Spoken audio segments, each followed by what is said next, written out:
Welcome to Connected Care and Education. Today we will look at Unit 004, Health and Wellbeing, Children and Young People, Part 12, the importance of self-identity, self-esteem and sense of security and belonging. How self-identity affects wellbeing.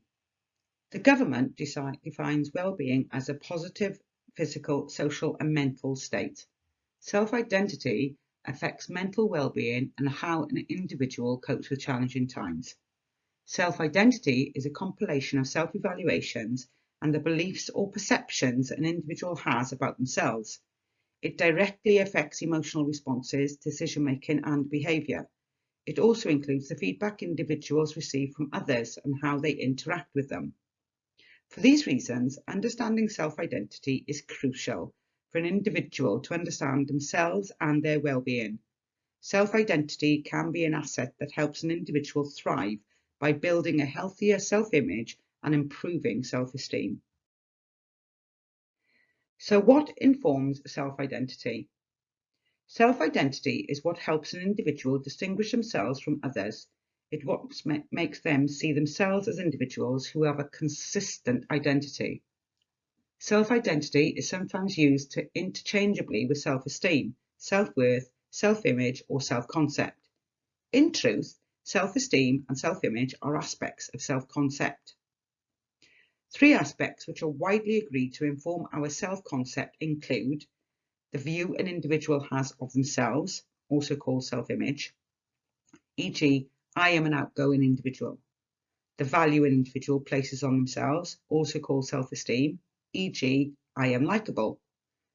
Who an individual aspires to be, also called the ideal self, e.g., I am a good individual. Self-image and self-esteem can influence an individual's ideal self, the imagined or ideal individual that they aspire to become. These three aspects of self-identity have significance for an individual's well-being, how they navigate the world, and their connections to others. Please pause the video here and open 004 Learning Outcome 2, Part 12, Worksheet 1. Once you've completed Worksheet 1, please continue with the video. How others see you. Please pause the video and watch the video below. There's also a link available. Using the film as a stimulus, place the photo of yourself from the previous activity in an envelope and pass it around the class or members of the family friends. Everyone must note down something they like or admire about you. Once your photo comes back to you, read the comments. Has this changed the way you view yourself or how you thought others saw you? So where does self-identity come from? Individuals begin developing their self-identity very early in life, starting from about 2 months old. An example of this is when a baby smiles at their mother and their mother smiles back at them. The baby is beginning to gain a self-identity, which helps him gradually realise himself as a distinct individual from his mother. These early experiences affect brain development, creating the neurological foundations for healthy emotional and social interactions later in life. As children grow older, they describe themselves using a growing number of categories as they build their self-identity. At first, these categories will often be based on broad self-descriptions. I am a girl. I am 3 years old. I am not a baby. The range of categories individuals use to describe themselves becomes more complex as they get older. As self-identity becomes more elaborate over time, it is influenced by personality traits, personal preferences, values and cultural beliefs, skills and attributes, labels given by others, social roles, early childhood relationships and other relationships, emotional development, age and gender, appearance, education, sexual orientation, life experiences, e.g. bereavement and illness. Please pause the video here and open 004 Learning Outcome 2 Part 12 Worksheet 2. Once you have completed Worksheet 2, please continue the video. What is self-image? Self-image is not just what an individual sees when they look into a mirror, but it is also what they think and how they feel about the reflection in the mirror. Self-image can be understood as the opinion that an individual has about themselves.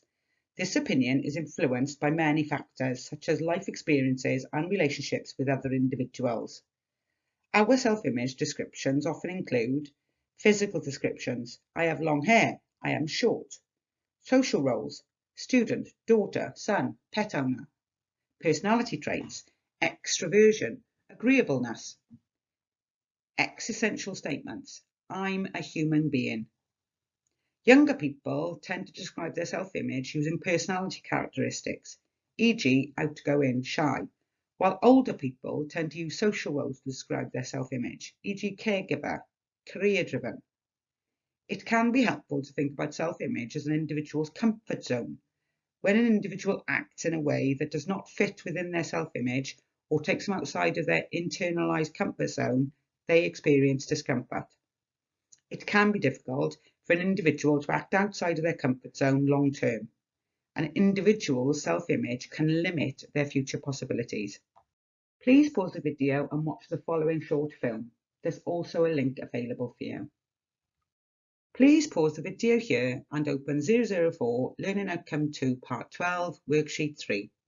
Once you have completed Worksheet 3, please continue with the video. Now let's look at what is self-esteem. Self-esteem, sometimes referred to as self-worth, is the value that an individual places on himself or herself. Individuals give themselves positive and negative evaluations all the time, often based on how they view themselves in comparison to other individuals. High self-esteem means that they value themselves highly. This allows them to hold a positive view of themselves and feel optimistic about their future. Individuals with high self-esteem show high levels of confidence and self-acceptance. I'm not perfect, but I'm constantly improving. Low self-esteem means that individuals do not value themselves very highly. They may hold negative views about themselves and feel hopeless about their future. Individuals with low self-esteem often lack confidence and may experience guilt or self-blame when things go wrong. It's all my fault. I can't do anything right.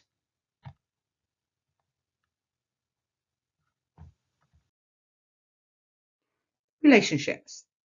Self-identity reflects on how an individual feels about themselves in relation to other individuals.